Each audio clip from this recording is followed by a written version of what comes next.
사람들에게는 저마다 다양한 기쁨들이 있습니다.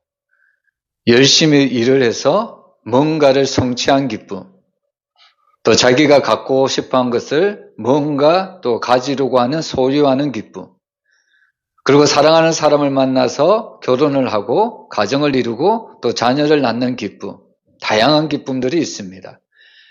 그리고 특별히 하나님을 믿는 우리들은 예수를 믿어 구원받는 큰 기쁨이 있습니다. 우리가 찬송가 가사에 보면 기쁨의 근원이 되시는 예수를 위해 삽시다, 이런 찬양을 합니다. 여러분, 오늘 우리가 하나님 앞에 드리는 이 예배가 온전히 하나님의 기쁨, 그 예수님의 기쁨, 그 기쁨이 나의 기쁨이 되므로 언제나 하나님께만 영광이 되는 그런 믿음의 예배가 되기를 주님의 이름으로 축복합니다. 여러분, 우리가 세상을 살아갈 때 여러분들은 기쁨을 원하시나요? 아니면 슬픔을 원하시나요?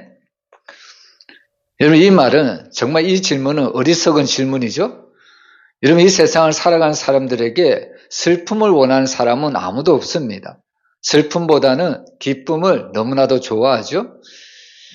근데 우리가 세상을 살다 보면 우리가 원하는 기쁨은 찾아오지 않고 우리가 원하지 않는 슬픔이, 우리가 원하지 않는 고난이 때때로 우리의 삶 가운데 찾아올 때가 너무나도 많이 있습니다. 그래서 항상 우리의 삶에는 언제나 이런 기쁨이 넘치는 것이 아니라 때로는 슬픔 때문에, 이런 고통 때문에 우리가 주저앉고 낙심할 때가 너무 많이 있습니다. 근데 오늘 우리가 말씀을 보면요, 여러분, 우리가 그 당했던 고통, 우리가 당했던 그런 슬픔이 영원한 슬픔이 아니고 영원한 고통이 아닌 것을 볼 수가 있습니다. 여러분, 도리어 우리에게 찾아왔던 그 슬픔이 변해서 우리에게 기쁨이 되는 그런 것들을 우리가 만날 수가 있다는 말씀입니다. 그래서 오늘 우리는 말씀을 통해서 여러분, 슬픔이라는 것은 항상 영원하지 않다는 것을 우리가 깨달아야 합니다. 도리어 나에게 지금 찾아왔던 이 슬픔이 나중에는 이 슬픔 때문에 우리에게 기쁨이 될 수도 있다는 것을 우리에게 말씀해 주고 있습니다. 그래서 우리가 잘 알고 또 즐겨 암송하는 말씀이 뭐냐면 고난당하는 것이 내게 유익이라.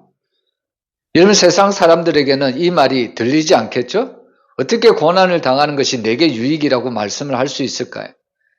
근데 우리 성도들은 이 말씀을 잘 알고 있죠? 고난당하는 것이 왜 내게 유익일까요? 우리는 그것을 통해서 하나님의 말씀을, 하나님의 뜻을, 하나님의 계획을 알 수 있기 때문입니다. 그래서 때로는 우리에게 다가오는 이런 슬픔도 우리에게는 영원한 슬픔이 아닙니다. 오히려 하나님은 이런 슬픔을 통해서, 이런 고난을 통해서 우리에게 엄청난 기쁨을 주시려고 이런 슬픔이라는 도구를 우리에게 사용하십니다. 여러분, 오늘 본문을 보면요, 부흥하던 이 예루살렘 교회에 엄청난 박해의 핍박이 불어닥치고 있는 것을 볼 수가 있습니다. 이 박해라는 것은 간단한 이야기가 아닙니다. 여러분, 이 박해 때문에 어떤 일이 일어나나요? 이 박해 때문에 재산을 몰수당하고요, 형제가 끌려나가 비참하게 죽습니다. 우리가 앞에서도 계속 봤지만 이 박해 때문에 스데반이 돌에 맞아 죽었고요, 사도들이 나가서 억울하게 매를 맞고 쓰러지며 피투성이가 되어서 돌아오고 있습니다. 심지어는 오늘 3절에 보면요, 사울이 교회를 잔멸하여 남녀를 무릇하고 닥치는 대로 끌어다가 옥에 넘겼다고 증거를 하고 있습니다. 여러분, 이런 박해를 당하면 사람들 어떻게 할까요? 여러분, 이런 박해뿐만 아니라 여러분, 오늘날에는 많은 재난들이 있죠? 뭐 지진이 일어난다든지 또 큰 산불이 일어난다든지, 그럴 때는 어떻게 해야 됩니까? 여러분, 박해든지 이런 재난이 일어나면 내가 살고 있던 삶의 터전을 떠날 수밖에 없습니다. 그래도 우리나라는 그나마 괜찮아요? 여러분, 그나마 우리나라가 이런 재난이 오면 그래도 옆 동네로 옮길 수 있잖아요. 한 나라에서 같은 나라로 옮기잖아요. 근데 세계를 보면 어떤 나라는 큰 박해 때문에 어쩔 수 없이 자기 나라를 떠나서 다른 나라로 사는 그런 사람들을 볼 수가 있습니다. 우리는 그런 사람들을 가리켜 난민이라고 이야기를 하죠. 여러분, 저는 난민촌을 가보진 않았지만 여러분, 난민촌의 그 생활은 너무나도 열악하기 짝이 없습니다. 어떻게 보면 힘들고 어렵지만 한 나라에서, 같은 나라에서 사는 것이 엄청난 은혜라는 것을 우리가 잘 알 수가 있는데, 자기 나라를 떠나서 다른 나라에서 바로 난민촌을 이루고 산다는 것은 그것이 엄청난 핍박이고 엄청난 박해고 살아갈 수 없는 삶의 현장이라는 것을 우리가 잘 알 수가 있습니다. 그래서 오늘 본문을 보면요, 정말 이들도 예견치 않게 어떻게 보면 난민 신세에 대한 사람들의 이야기가 나오고 있습니다. 근데 오늘 이 본문을 보면 지금 핍박 가운데 흩어졌던 사람 가운데 빌립이라는 사람이 등장을 하죠. 우리가 잘 알듯이 이 빌립은 바로 초대교회 7 지사 중에 한 사람입니다. 당시 7 집사는 한마디로 비전과 열정을 가진 사람들입니다. 근데 안타깝게도 이렇게 비전과 열정을 가진 7 집사들 중에 스데반은 돌에 맞아 죽었고요. 그리고 지금 빌립은 흩어진 사람들 가운데 처한 한 사람이었습니다. 여러분, 우리가 이 말씀을 통해서 어떻게 보면 정말 희망이 사라졌고 소망이 사라졌다고 이야기할 수도 있습니다. 그러나 세상은 저들을 흩어놓았지만 그들 가슴 속에 있는 비전과 열정은 결코 어찌하지 못했습니다.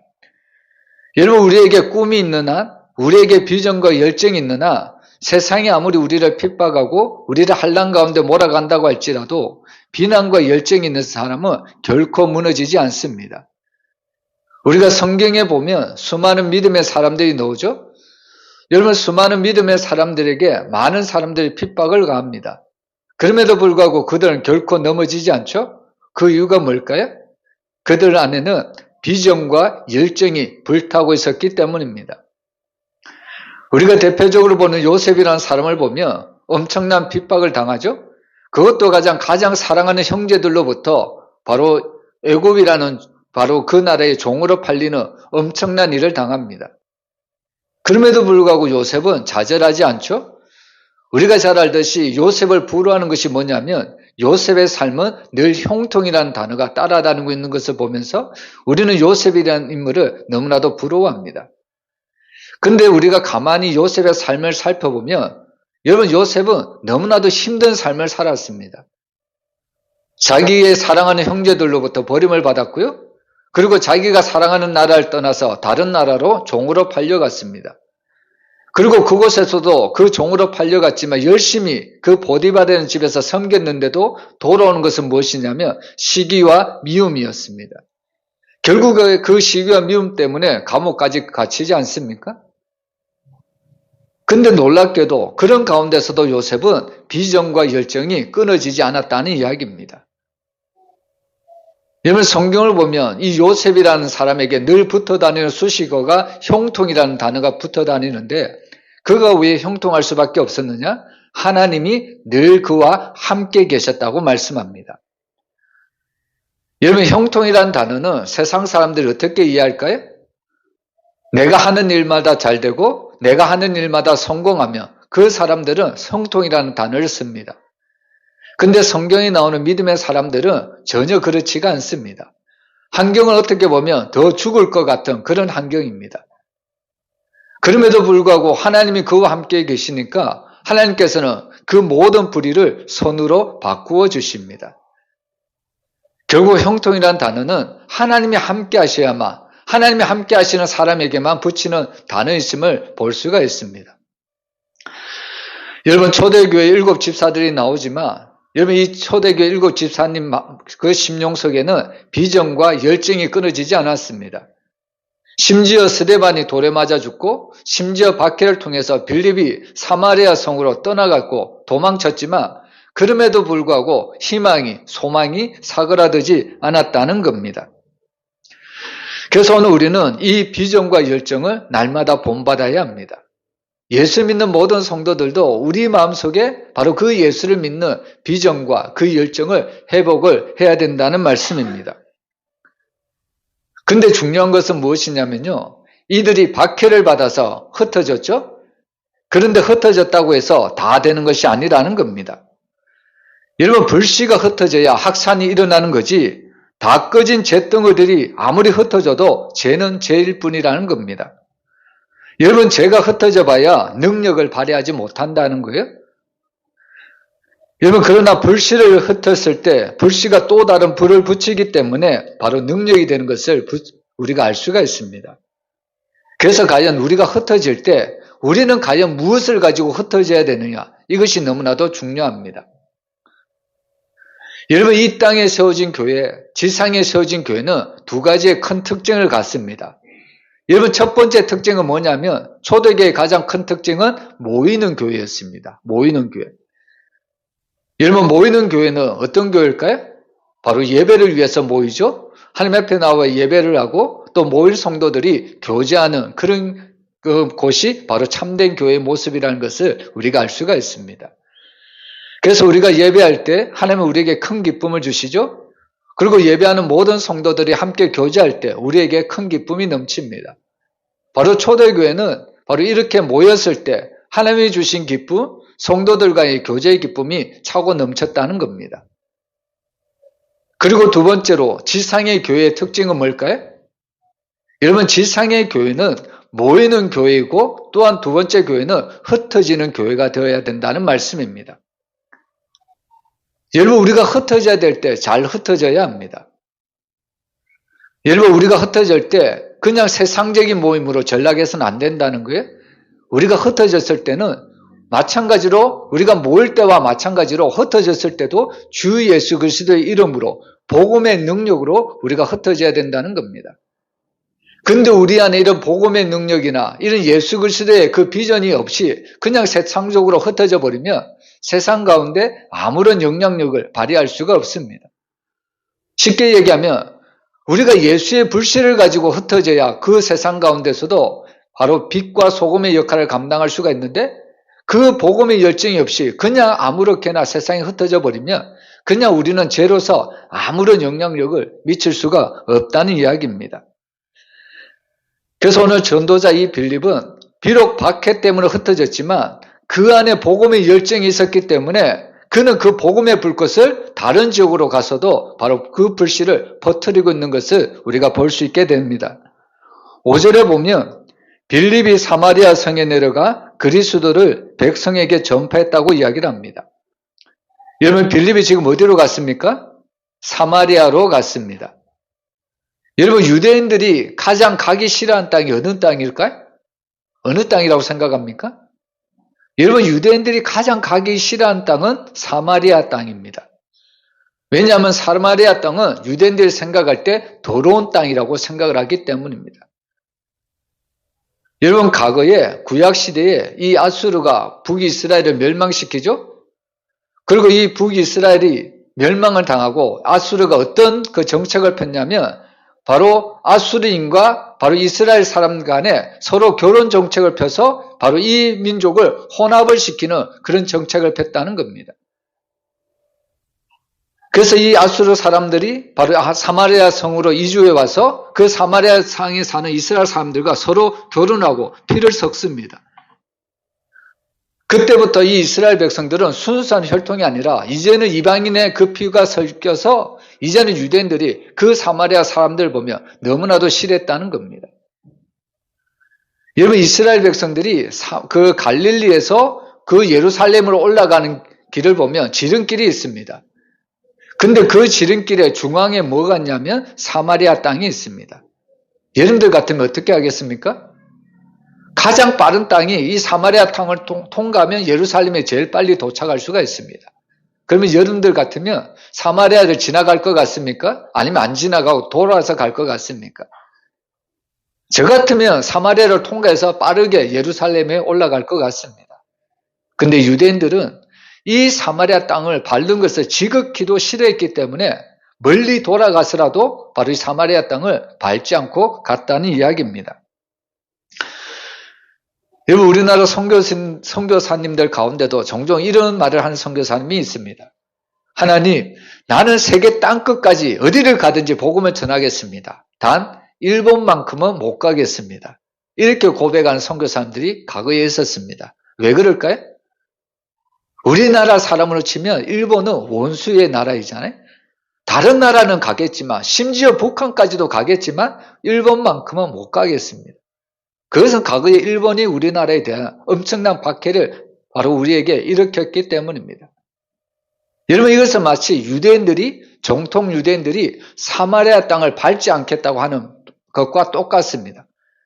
여러분, 이들이 흩어져도 비록 다른 곳으로, 세계 땅곳으로는 흩어지겠지만 사마리아 곳으로는 절대로 가지 않겠습니다. 이런 고백을 할 수밖에 없는 것이 유대인들이라는 겁니다.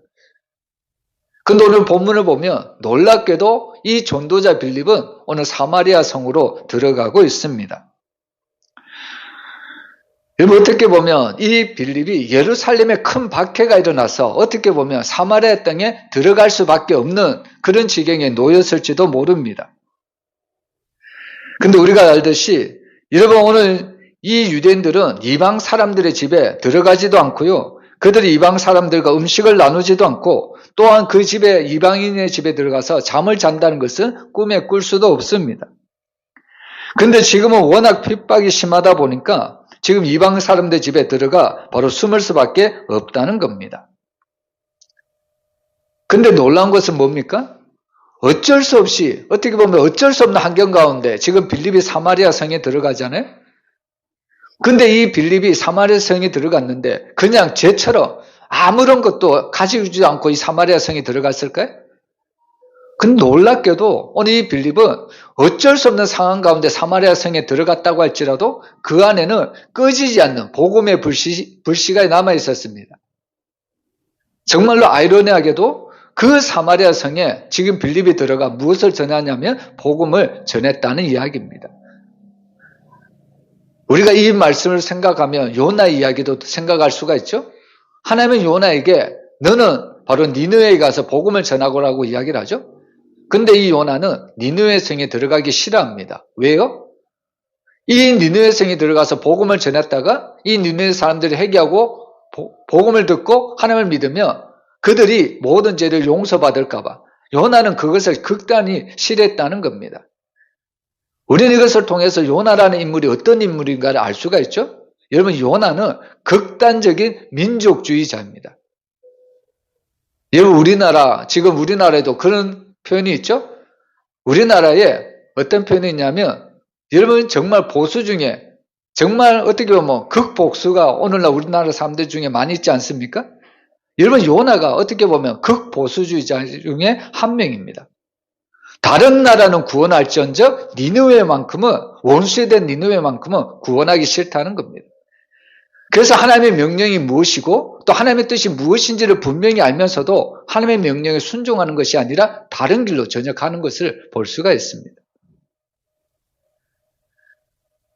여러분, 어떻게 보면 오늘 이 빌립이나 오늘 이 요나는 어쩔 수 없이 니느웨 성에 들어가고 사마리아 성에 들어갑니다. 근데 놀랍게도 요나는 어떻게 보면 정말 사흘 길쯤 돌아다니면서 복음을 외쳐야 될 그 큰 거리에 하루길만 다니죠? 그리고 또 하루길만 다니면서 복음을 정말로 집중해서 전했을까요? 대충 정했습니다. 그 이유는 니느웨 사람들이 하나님을 믿고 구원받기 싫다는 거죠. 근데 놀랍게도 이 요나가 대충 복음을 전했는데도 불구하고 그 복음을 듣고 니느웨 사람들은 왕으로부터 신하들로부터 모든 짐승들까지 금식했다는 겁니다. 해결했다는 거예요. 그때 하나님은 놀라운 구원을 일으켜 주시죠. 여러분, 오늘 빌립도 마찬가지입니다. 어떻게 보면 유대인의 관점에서 보면 원수된 땅입니다. 어떻게 보면 이 사마리아 땅에 어쩔 수 없이 들어갔죠. 그러면 어쩔 수 없이 들어갔으면 이 땅만큼은 구원하기가 싫은 겁니다. 어떻게 보면 복음을 전해서 이 땅을 살려내기 지금 싫은 것이 유대인들의 마음입니다. 그런데 하나님은 이 빌립의 마음에 바로 복음의 열정을 심어주셨습니다. 복음에 불타는 마음을 심어주셔서 바로 전하지 않고는 견딜 수 없는 마음을 사도 바울과 같이 이 빌립에게 바로 이 복음을 증거케 하셨다는 겁니다. 우리는 이것을 통해서 무엇을 할 수 있냐면요, 하나님이 하시는 일은 사람이 막을 수가 없다는 겁니다. 우리도 종종 하나님의 일을 하려고 하죠. 우리도 어떻게 하면 하나님을 위해서 일을 할까? 하나님의 나라를 위해서 어떻게 쓰임받을까? 우리가 종종 생각할 때가 많이 있는데, 여러분, 하나님의 일은, 하나님의 나라는 내 생각대로 내 뜻대로 되는 것이 아닙니다. 모든 것들이 하나님의 뜻대로, 하나님의 은혜대로, 하나님의 말씀대로 되는 줄을 믿으시길 바랍니다. 그래서 오늘 본문을 보면요, 전혀 사마리아 땅에는 복음이 전해지지 않을 것 같았는데 오늘 하나님은 그 전도자 빌립을 통해서 복음이 증거를 시키고 있다는 이야기입니다. 결국에 오늘 우리는 이 빌립을 통해서 그렇게 극단적인 이런 민족주의적인 그런 사상을 가지고 있던 유대인들의 생각을 하나님은 완전히 깨트리는 것을 우리가 알 수가 있습니다. 그래서 우리가 잘 아는 이 복음이라는 말은 용어로 굿뉴스죠. 여러분, 이 굿뉴스란 뜻은 복음을 전했다, 퍼뜨렸다, 소문냈다, 알려줬다, 강구했다, 가르쳤다, 선포했다, 이런 뜻입니다. 여러분, 한마디로 말하면 이 복음이라는 것은 너무나도 좋은 소식이니까 나만 가지고 있어서는 안 된다는 겁니다. 여러분, 우리가 기쁜 소식이 있으면 우리는 어떻게 해서든지 남에게 알려주려고 하지 않습니까? 여러분, 우리가 결혼식을 합니다. 예를 들면 자녀들에게 결혼식을 준비합니다. 그러면 결혼식을 할 때 나만 알면 됩니까? 우리 가정만 결혼식에 참여하면 될까요? 아니잖아요. 청첩장이라는 것을 줘서 다른 사람도, 이웃도, 나와 관계하고 있는 많은 사람들에게 이 결혼의 기쁜 소식을 알려주지 않습니까? 여러분, 세상에 이런 결혼식도 이렇게 기쁜 소식이라고 다른 사람에게 알려주는데 하물며 이 복음의 기쁜 소식, 얼마나 기쁜 소식입니까? 이 기쁜 소식을 나만 알고 있으면 될까요? 여러분, 오늘 이 전도자 빌립은 하나님이 나에게 주셨던 그 복음의 기쁜 소식을 비록 사마리아 사람들이지만 그들도 정말 하나님의 구원받을 자라는 것을 이 빌립을 의심하지 않고 복음을 전했던 것을 볼 수가 있습니다. 그래서 오늘 빌립이 복음을 전했더니 그들의 반응이 6절에 나오는데요. 우리가 6절 말씀 우리 한번 같이 읽어보겠습니다. 무리가 빌립의 말도 듣고 행하는 표적도 보고 한 마음으로 그가 하는 말을 따르더라. 아멘. 여러분, 우리가 여기서 봐야 될 것이 뭐냐면 지금 사마리아 사람들의 영적인 상태, 우리는 그것을 봐야 합니다.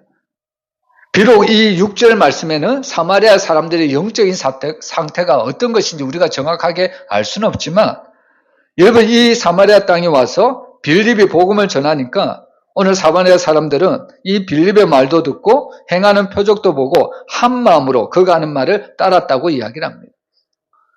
저는 이 모습을 보면서 어떤 생각을 하냐면 여러분, 사마리아 사람들도 복음에 대해서 지금 갈급해 있었다고 저는 생각을 합니다. 여러분, 우리가 한 번 전했다고 해서 그 사람이 그 복음을 받아들일까요? 물론 그럴 수도 있죠. 그러나 그런 경험은 극히 작습니다. 여러분, 이 사마리아 사람들도 평소에 복음에 대한 그런 갈급함이 있었습니다. 말씀에 대한 갈급함이 있었다는 거예요. 근데 문제는 뭐예요? 이 복음에 대해서, 이 말씀에 대해서 전해주는 사람들이 없었다는 겁니다. 그럴 때 오늘 이 빌립이 그런 영적인 갈급한 상태에 있는 이 사마리아 사람에게 이 땅에 와서 빌립이 복음을 한 번 전했지만 그 빌립의 말씀을 듣고 그 영적인 갈급함에 복음을 듣고 그리고 더욱 중요한 것은 바로 이 빌립을 그 행하는 표적도 보고 한 마음으로 그가 하는 말을 따랐다고 이야기를 하는 겁니다. 여러분, 제가 중국에 있었을 때 그런 경험을 한 번씩 해보는데요. 여러분, 정말 이 중국에는, 특별히 지하교회는 말씀에 대한 갈급함이 너무나도 많습니다. 복음에 대해서, 말씀에 대해서 듣고 싶어 하는데 중요한 것은 뭐냐면 말씀을 전해주는 지도자가 없다는 겁니다. 목사님이 없다는 거예요. 전도사님이 없었다는 겁니다. 그래서 특별한 날 외부의 목사님을 초청해 오든지 전도사님을 초청해 온다든지 말씀을 전하고 들을 기회가 있으면 그곳에 많은 중국 사람들이 모여서 그 말씀을 듣습니다.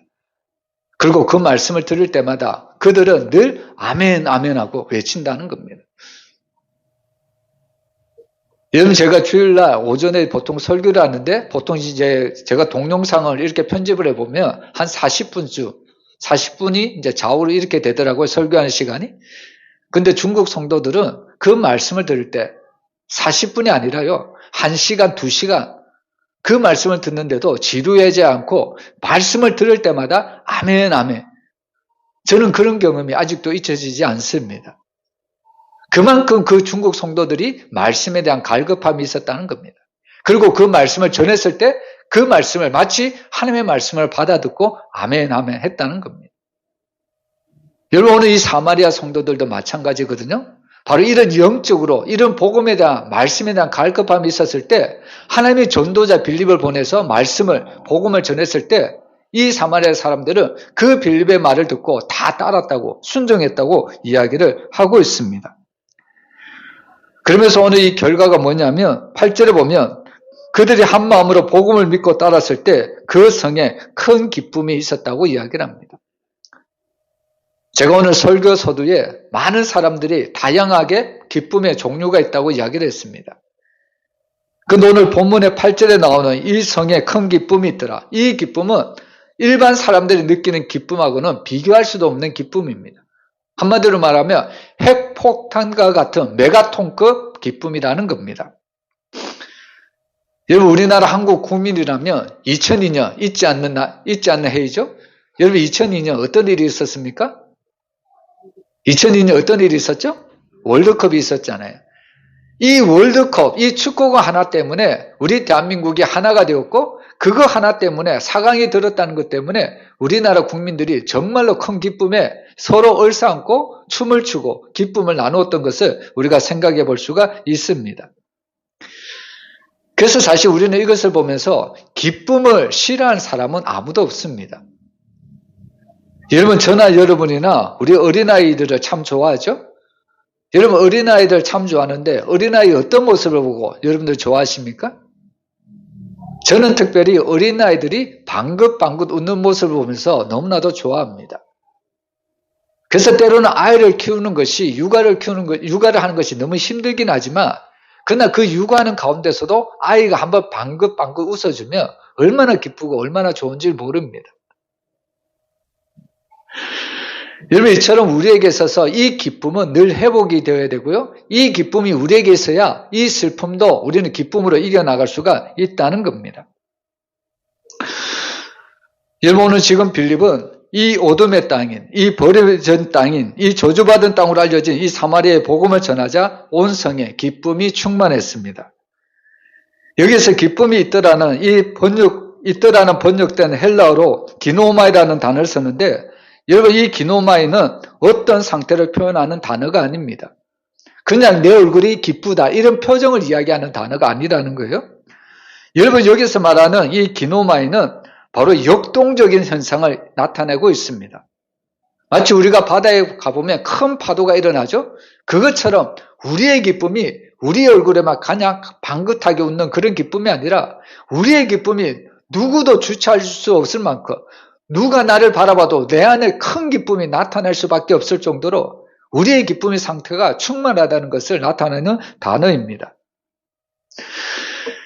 여러분 우리는 이것을 통해서 정말 기쁨의 원천이 무엇이냐? 바로 복음의 능력이라는 것을 우리가 알 수가 있습니다. 여러분 복음이 전해지면요. 여러분 슬픔과 탄식과 어둠의 땅에 바로 복음이 전해지면 평화와 기쁨이 용솟음 친다는 것을 우리가 알 수가 있습니다. 그래서 오늘 저는 왜 복음이 전해지면 기쁨이 차고 넘칠 수밖에 없는가? 두 가지로 한번 나누어 보려고 합니다. 여러분 첫 번째로 복음은 죄를 용서하는 능력이라고 말씀합니다. 우리 5절 말씀 우리 한번 같이 읽어보겠습니다. 빌립이 사마리아 성에 내려가 그리스도를 백성에게 전파하니. 여러분 우리가 잘 알듯이 그리스도는 기름 부음 받은 자죠. 여러분 기름 부음 받은 자는 바로 구약의 메시아를 이야기하고 있습니다. 히브리어는 이 기름 부음 받은 자를 아도나이라고 이야기를 하고요. 신약 성경에는 키리오스, 즉 우리를 구원할 주님이시라는 뜻입니다. 여러분 이 이야기는 당시 사람 취급도 받지 못하는 사마리아 사람들에게는 보통 소식이 아닙니다. 여러분 이들은 바로 메시아이신 예수 그리스도만이 자신들의 죄를 구원할 자임을 이들은 빌립의 말을 듣고 믿었다는 것을 우리가 의심치 말아야 합니다. 여러분 우리가 가만히 한번 생각해 보면요. 빌립이 지금 이 사마리아 성으로 올 때 요즘식으로 하면 이 빌립이 선교사 파송 예배를 드리고 사마리아 땅에 온 것이 아닙니다. 오직 환난과 핍박 때문에 바로 이 사마리아 땅에 왔습니다. 오늘 이 빌립이 전한 복음은 순수한 복음이죠. 근데 우리가 한번 가만히 생각해 보면 지금 빌립은 이런 박해 때문에 가족도 없이 재산도 없이 알몸으로 쫓겨다니며 정말 이 사마리아 땅에서 복음을 전합니다. 그래서 만약에 빌립이 복음을 전하면서 예수를 믿으면 구원받습니다. 예수를 믿으면 복을 받습니다. 이렇게 외쳤다면 오늘날 사람들 같으면 그 말을 들을까요? 여러분, 세상에 영향력 있는 말이 어떤 말이냐면 세상 사람들이 어떤 사람에게 영향력을 받느냐면 내가 바라봤을 때 저 사람은 크고 높고 많은 것을 가졌을 때, 그리고 그 사람이 말을 했을 때, 그 사람의 말은 내가 귀담아 들어야지. 사람들은 높고 많고 많이 가진 자에게 말을 귀담아 듣는 것을 볼 수가 있습니다. 근데 반대로 내가 가진 것도 없고 지지리도 못 사는데 예수를 믿으면 복을 받습니다. 이렇게 말을 하면 아무도 그 복음을 듣지 않는다는 이야기입니다. 여러분, 어떻게 보면 지금 빌립이 어떻게 보면 아주 가난한 중에 더 가난한 자이거든요. 모든 것을 다 내려놓고 모든 것을 다 빼앗기고 이제는 사마리아 땅에서 어떻게 보면 거짓 신세로 왔다는 겁니다. 그러면서 그가 외쳤던 것이 뭡니까? 예수를 믿어야 된다. 예수를 믿어야 구원을 받는다. 보통 사람이라면 이 말을 들을 수 있을까요? 보통 사람이라면 이 말이 영향력을 받을 수 있을까요? 영향력을 받을 수 없겠죠? 그런데 놀라운 것은 뭐냐면 그럼에도 불구하고 오늘 이 빌립은 이 복음으로 전거했을 때 많은 사마리아 사람들이 그 빌립의 말을 듣고 따랐다고 이야기를 하고 있습니다. 여러분, 오늘 우리는 이것을 통해서 무엇을 할 수 있냐면요. 여러분, 복음은 능력이라는 것을 우리가 잊어서는 안 됩니다. 복음은 모든 것을 막혀있는 것을 뚫어버리는 다이너마이트와 같은 큰 능력임을 우리가 잊어서는 안 된다는 겁니다. 여러분, 특별히 복음의 능력 중에 가장 큰 능력은 뭘까요? 바로 죄로부터 우리를 구원하는 능력이 있다는 것을 믿으시길 바랍니다. 여러분, 많은 철학자들이 사람이라는 존재는 어떤 존재일까 많이 생각을 하고 많이 연구를 했습니다. 그 중에 어떤 철학자는 사람이라는 존재는 성선설이다. 무슨 말이냐면 사람은 태어날 때부터 선한 존재로 태어났다. 이렇게 이야기를 합니다. 근데 우리가 믿는 기독교는 사람이라는 존재는 어떤 존재일까요? 성선설이 아니라 성악설입니다. 사람은 다 죄인이라는 겁니다. 그래서 기독교는 늘 강조하는 것이 모든 사람은 죄인이라는 거죠. 근데 어떤 힌두교 그 학자는 이런 이야기를 합니다. 여러분, 힌두교는 이렇게 이야기를 하거든요. 힌두교는 인간을 죄인이라고 부르는 것을 거부합니다. 인간은 신의 자녀요, 인간은 거룩하고 성결한 존재입니다. 이런 인간을 놓고 죄인이다, 회개하라고 하는 것은 모독하는 것이요, 그 자체가 죄악입니다. 여러분, 만약에 힌두교 학자가 이런 말을 세상 사람들에게 했다면 세상 사람들이 너무나도 좋아할 겁니다. 나는 큰 죄도 짓지 않았잖아요. 나는 남이 볼 때 죄인이 아니잖아요. 나는 날 때부터 선한 사람이잖아요. 오늘 힌두교도는 이렇게 이야기를 한다는 겁니다. 근데 거기에 비해서 기독교는 뭐라고 이야기합니까? 사람은 태어날 때부터 원죄를 가지고 태어나고 그리고 자기가 삶을 살아가면서 바로 자범죄까지 짓는다고 이야기를 하잖아요. 그래서 사람은 쉽게 얘기하면 기독교는 죄 덩어리다, 이렇게 이야기를 합니다. 지금 우리의 모습은 아름답게 보일지 몰라도 기독교가 말하는 것은 우리의 모습은, 외모습은 지금 포장되어 있을 뿐이다. 기독교는 지금 이렇게 이야기를 하는 겁니다. 우리의 속을 보면 우리는 완전히 죄덩어리일 수밖에 없다고 기독교는 이야기를 하고 있다는 겁니다. 여러분, 힌두교를 위시해서 많은 사람들이 인간을 선하다고 이야기를 하죠? 근데 여러분, 정말로 인간이 거룩할까요? 정말로 인간들이 회개가 필요가 없고 구원이 필요 없습니까? 여러분, 굳이 우리가 말씀을 모른다고 할지라도 우리의 양심이 그렇지 않다고 우리를 늘 찌르지 않습니까? 여러분, 하나님의 말씀이 우리에게는 들려졌지만 세상 사람들에게는 하나님의 말씀이 아직 없어요? 그럼에도 불구하고 그 세상 사람들도 자기가 의인이 아니고 죄인이라고 고백할 수밖에 없는 이유가 뭘까요? 누구나 모든 사람이 가지고 있는 자기 심령 안에 양심이 있다는 겁니다. 그 양심이 나는 죄인이 아니라 의인이라고 콕콕 지른다는 겁니다. 근데 문제는 뭘까요? 나는 죄인이라고 인정할 수 있죠? 근데 문제는 뭐냐면 죄인이라고 나는 인정을 하지만 그 죄를 벗어날 길은 아무도 없다는 겁니다. 그 누구도 자기의 죄에서 벗어날 길은 아무도 없다는 거예요. 근데 복음은 뭡니까? 복음은 우리의 모든 죄에서 벗어날 길이 있다. 우리의 모든 죄에서 용서받을 길이 있다. 그것은 바로 십자가에서 죽으신 예수 그리스도를 믿는 것만이 우리의 모든 죄 사함을 받는 길이고 우리의 모든 죄를 용서함을 받는 길이라고 바로 성경은 복음을 통해서 말씀을 통해서 우리에게 가르쳐주고 있습니다. 그래서 여러분 왜 복음이 가장 기쁜 소식이 되냐면요.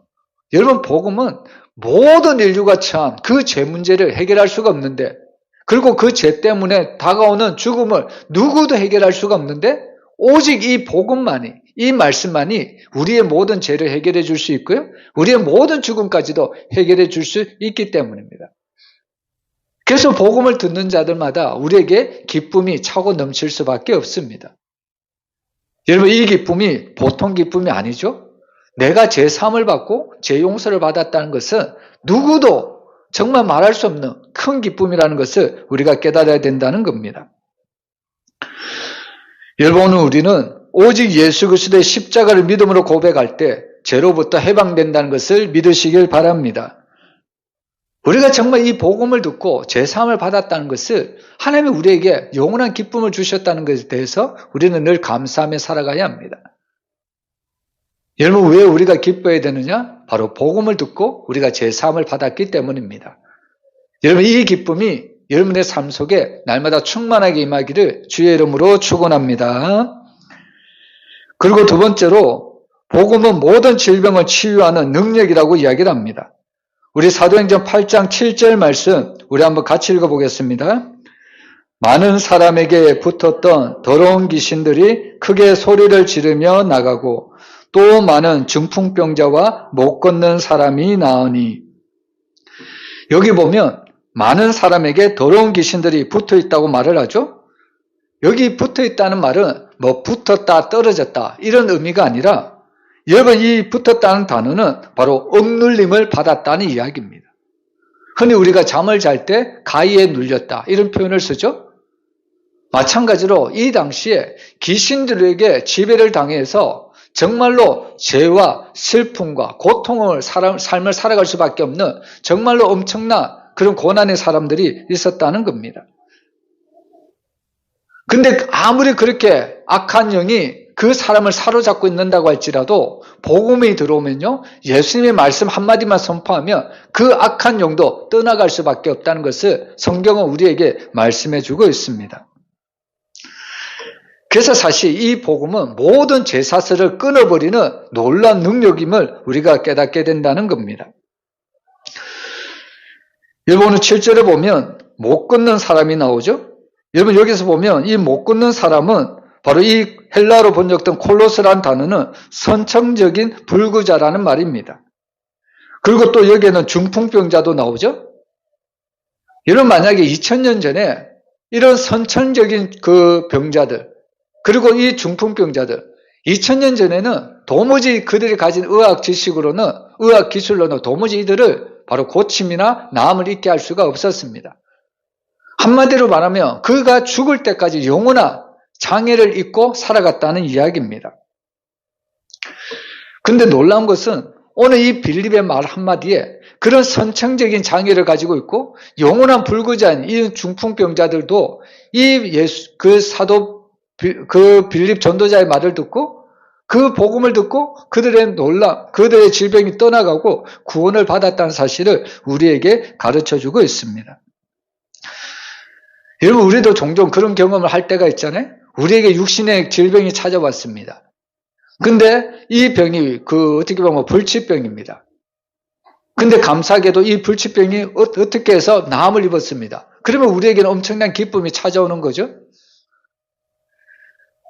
오늘 성경을 보면 이런 복음의 능력이 복음이 선포될 때마다 이런 더러운 귀신이 영이 떠나가고 자신이 가지고 있던 모든 악함 육신의 병 그리고 심지어는 영적인 병조차도 바로 이 복음을 들을 때 바로 다 떠나갔다는 것을 우리에게 이야기를 하고 있습니다.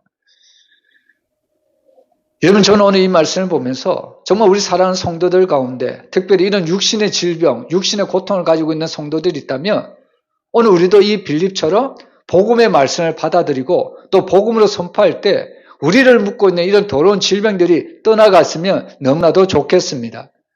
여러분, 우리 가운데도 그런 역사가 일어나기를 우리가 날마다 합심하여 기도해야 합니다.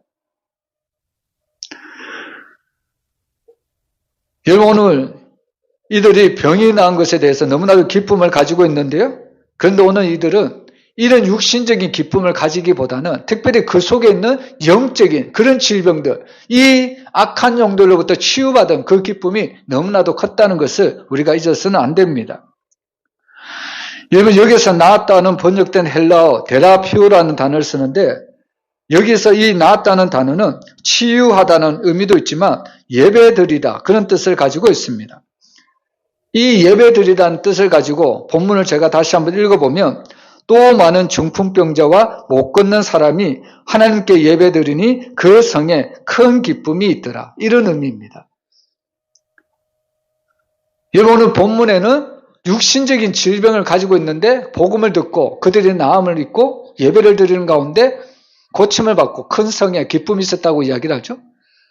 여러분, 마찬가지로 오늘 우리도 이곳에 모인 모든 성도들도 죄 가운데 빠져서 죄 가운데 억눌려서 죽을 수밖에 없는 저희들을 예수 그리스도의 제사함을 통해서 우리를 구원해 주신 그 은혜를 우리는 예배를 통해서 큰 기쁨을 하나님 앞에 영광으로 올려드려야 된다는 이야기입니다. 그래서 오늘 이 빌립이 이 사마리아 땅에 들어가서 복음을 전했는데 왜 기쁨이 차고 넘칠 수밖에 없었는가? 첫 번째로 제사함이 바로 이 제사함을 받게 하는 능력이 복음에 있기 때문입니다. 그리고 복음을 전했을 때 육신적인 질병만 고침을 받은 것이 아니라 그들을 붙잡고 그들을 억누르던 모든 악한 영들로부터 벗어나고 해방을 받았기 때문입니다. 그렇기 때문에 오늘 이 복음을 듣는 모든 우리에게는 큰 기쁨이 넘쳐야 된다는 것을 우리에게 말씀해 주고 있습니다. 여러분, 우리가 잘 아는 이만재라는 분이 쓴 책 막 지낸 찐빵이라든지 예수 안 믿으면 손해보는 이런 7가지라는 책으로 우리가 잘 알고 익숙한 책이 있습니다. 여러분, 이 책을 읽어보면 여러분, 이 사람은 아무리 생각해도 하나님의 말씀이 도무지 믿어지지 않았다고 합니다. 그런데 중요한 것은 이 사람이 결혼을 하기 전에 아내와 만났고 그 아내와 결혼을 하기 위한 조건이 뭐냐면 결혼을 하고 나면 꼭 교회에 나가겠다고 그렇게 다짐을 했다는 겁니다. 그래서 어떻게 보면 이분은 결혼을 하고 나서 어쩔 수 없이 교회는 나갔는데 하나님의 말씀이 전혀 들려오지 않는다는 겁니다. 어떻게 보면 앞에서 설교하는 목사님이 육신은 멀쩡한 것 같은데 어떻게 저렇게 참 거짓말을 잘할까? 속으로 그렇게 생각을 했다고 합니다. 어떻게 보리떡 5개와 물고기 2마리로 5,000명 이상을 먹일 수 있을까? 어떻게 무리를 사람이 걸을 수 있을까? 목사님이 겉으로 보면 참 어떻게 보면 멀쩡한 것 같은데 어떻게 보면 어떻게 저런 거짓말 참 잘할까? 속으로 늘 그런 생각을 했다고 합니다. 근데 어느 순간 말씀을 듣다 보니 그 예수님이 나의 구주로 믿어지기 시작했다는 겁니다. 그 예수님이 그냥 한낱 인간 예수가 아니라 하나님의 아들이신 전능하신 하나님이라는 사실을 그 예수님이라는 것을 깨닫게 되었다는 겁니다. 그래서 전에는 이 예수님이 말도 안 되는 일을 했다고 그는 생각했지만 그러나 이 예수님을 자기의 마음속 깊이 영접한 이후에는 예수님이 오병이의 역사도 일으킨 것도 믿어지고 예수님이 무리를 걸은 것도 믿어지고 더 중요한 것은 예수님이 십자가에서 자기의 모든 죄를 위해서 다 내려놓으시고 우리의 모든 죄를 위해서 물과 피를 다 흘려주신 그 대속하신 예수님이 믿어지기 시작했다는 이야기입니다. 여러분, 저와 여러분도 마찬가지죠? 여러분, 우리가 정말 하나님을 믿지 않았다면, 예수님을 믿지 않았다면 여전히 우리도 지금 이 상황 가운데 죄 가운데 빠져서 세상길로 가고 말았을 사람들입니다. 그런데 오늘 우리에게 누군가로부터 복음의 소식을 들었고 또 그 복음의 소식을 듣고 예수를 믿고 영접하기 시작했습니다. 그럴 때 우리 마음속에는 기쁨이 넘치죠? 어떤 기쁨이 넘칩니까? 제3을 받았다는 기쁨. 그리고 우리를 모든 것들로부터 자유케 하는 그런 기쁨. 전에는 세상의 악한 영이라든지 세상의 모든 것들이 나를 짓누르고 나를 막 억압하고 나를 막 핍박했는데, 근데 예수를 믿고 예수를 영접하다 보니까 이제는 모든 것로부터 자유하는 기쁨. 비록 나에게는 억만금이 없을지라도, 재물이 없을지라도, 권력이 없을지라도, 그럼에도 불구하고 내 안에 예수님 한 분만으로 우리는 만족하고 감사할 수 있는 그 기쁨이 복음을 듣는 가운데, 말씀을 듣는 가운데, 우리 가운데 찾아왔다는 겁니다. 여러분, 우리는 이 빌립이 전한 복음을 우리가 들었습니다. 우리는 빌립으로부터 전해 들은 것은 아니지만 누군가로부터 그 복음을 전해 들었습니다. 그리고 특별히 우리가 늘 눈으로 읽고 듣고 하는 하나님의 말씀, 성경책이 있잖아요. 그 말씀을 듣고 우리는 구원을 받았고 모든 그 삶 가운데서도 자유함을 얻었습니다.